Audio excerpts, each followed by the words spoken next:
Hope you're ready for things to heat up once again because Dead Cells 3.4 is in the alpha stages. This free update is amply named the Clean Cut, and it brings a couple of new weapons, some new changes to boss rush and some mutations, as well as a total revamp of the training room. Without further ado, let's get started talking about some of the most exciting changes this update has to offer. Firstly, we have two new weapons. The Sewing Scissors is a pair of scissors that scales with survival. It has 2 attacks in its combo, and it will instantly kill any enemies that it hits if one of the enemies is killed by the same attack.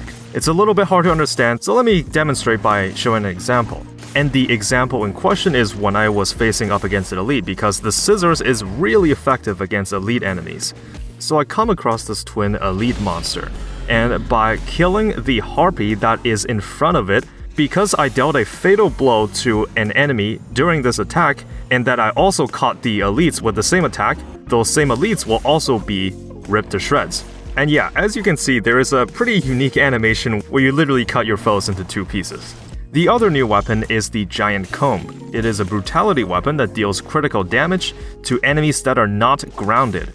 It has 4 attacks. The first attack will launch enemies into the air, and then the rest of the combo will deal critical hits if the enemies are not touching the ground. This is probably one of the most unique weapons they've added into the game. You definitely want a wide open space so that you can actually launch things into the air, and you might actually have to time your attacks well so that you don't miss the monsters as they are coming down. I try to get creative with this weapon by using things like Tornado, because I thought maybe you could lift enemies into the air and then hit them while they're being engulfed by the tornado, or the magnetic grenade, because it kind of pulls enemies into the center of the explosion, and I thought maybe you could lift them off the ground with that. Unfortunately, I don't think they worked, but it was still a valiant attempt. What I will say about the Giant Comb is that you will get free crits on flying enemies, as well as some bosses, so routing actually becomes really important with the comb. Bosses such as Conjunctivius, Death, and the Giant will get free crits because their hitboxes are not grounded. Moving on, there is a new mode in case anyone likes to track their in-game time for speedrunning.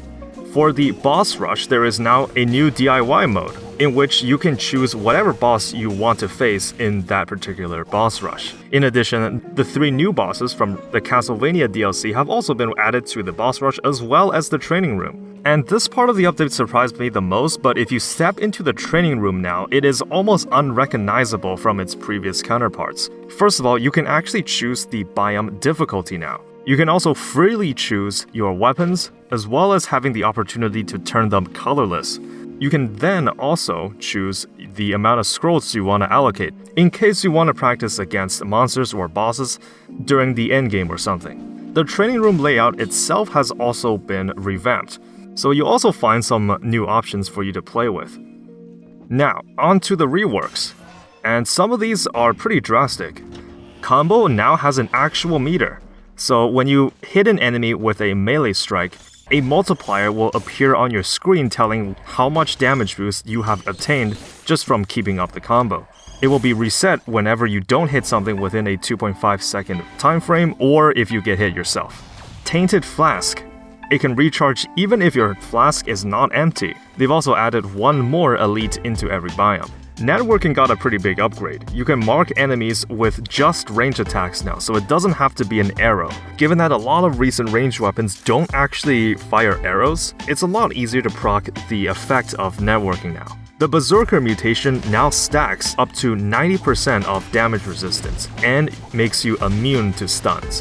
What doesn't kill you, as well as Necromancy, have now changed so that it grants you recovery points instead of healing, so you actually have to hit things in order to benefit off of them. Dead Inside will double your life total, but prevents all healing sources. Disengagement now no longer has a cooldown, but can only trigger once per biome. This is seen as a pretty big nerf, but I honestly think it's not that big of a deal, considering it's probably not going to trigger more than once in a boss fight, and you probably don't need its effect more than once in a biome anyways.